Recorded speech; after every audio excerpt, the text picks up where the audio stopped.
one is for my Pisces risings. You guys have Aquarius within your 12th house. It all depends on whether you got planets within your 12th house, the conditions, the aspects.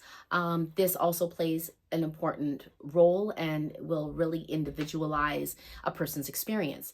Now, I'm talking just in general about having Aquarius within the 12th house, but all these factors do need to be considered, as well as understanding that Pisces and Neptune is the foundational zodiac and energy of the 12th house, which is very watery, which is very mutable.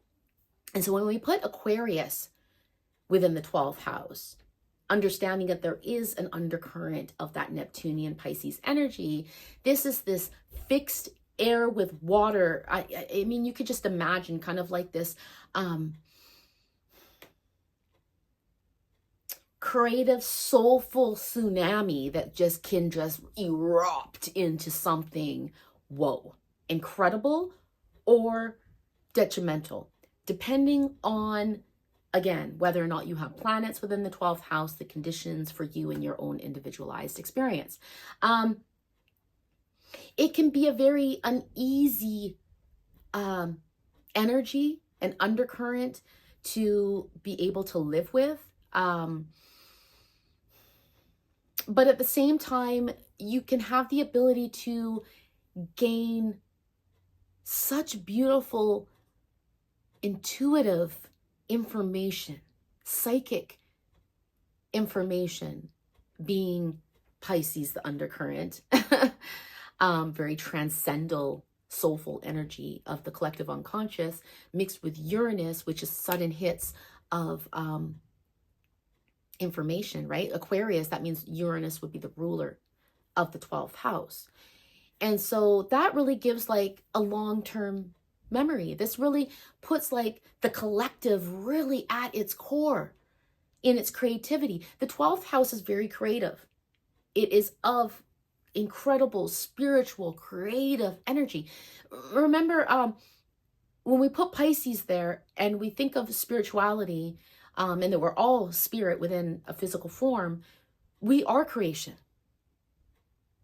We were created by the Creator, and we are creation. So when we put Aquarius, that is of Uranus, and it's of the collective, very future-oriented, in with Pisces, there's this in-tune spirituality that's just naturally there for the person. And if you put planets there, again, that changes everything.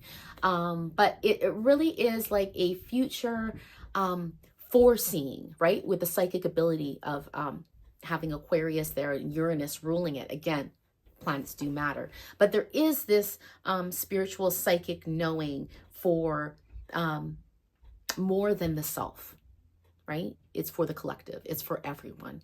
And so the celebrity example I have is Alexander Graham Bell.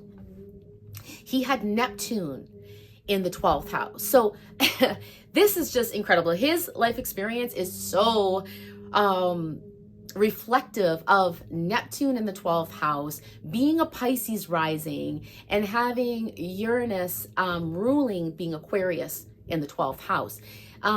His father, brother, and grandfather were all associated with work that had to do with speech, which is very, well, we'll talk about that in a moment, because Alexander Graham Bell, as we know, he invented the telephone, which is of speech. His mother and his wife were both deaf. And so,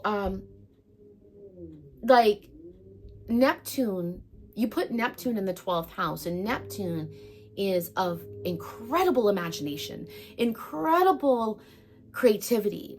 It is the planet that is the closest to the divine. It is a transcendental planet that is natural in the 12th house, because Pisces is the natural ruling undercurrent. So Neptune feels so good there. Neptune is going to just create there. And with Alexander Graham Bell, this is so fitting that he created the telephone, but his whole life has been wrapped around that essence of speech and communication, and the challenges that came from it for him to create and imagine a device that can be used to not only help his mom and his wife with being deaf, but also in creating the telephone.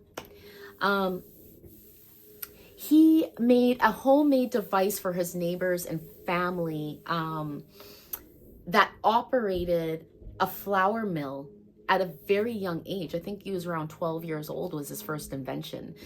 He was extremely talented in poetry and in music and in writing. And again, Neptune 12th house. This is all creative, imaginative. Like, it's like he just went in there and he just owned the 12th house Neptune, right? He was just like, yeah, this is my space. This is what I'm doing. And with Aquarius within the 12th house and Uranus ruling the 12th house, remember, Uranus is of long-term memory, which means of the past. So it's really interesting how his life experience really, like, he came in here and he already knew what he was going to do. It was like he just came from this memory from the past life, 12th house. Neptune's here, perfect. I've got this creative, I've got the family members in my life to reflect to me what it is that I need to invent that's going to help the collective, make a difference for the collective as the telephone. So beautiful. Wow. He mastered the piano with no formal training. He was a ventriloquist. And he developed a technique to speak with his mother so she could hear him. I mean, I knew Alexander Graham Bell invented the telephone, but I didn't know the extent of his experiences until I did this research. And again, it really does, it's really beautiful and incredible. And it's almost like self-confirming in our own experiences, as individual as they are, that we come here with purpose, that the planets specifically aligned in the energy that we individually have to experience through our birth chart every single day, that is individualized so much that we can kind of relate to a next person, but we don't know truly the full experience. But when we look at the reflective energy of someone's life experience based on their natal chart and the planets that are arranged so perfectly for them to come here in this life and fulfill their soul's calling, to walk that evolutionary path, I feel like it just brings hope. It's just so beautiful. So I'm going to leave you with that. Until next time.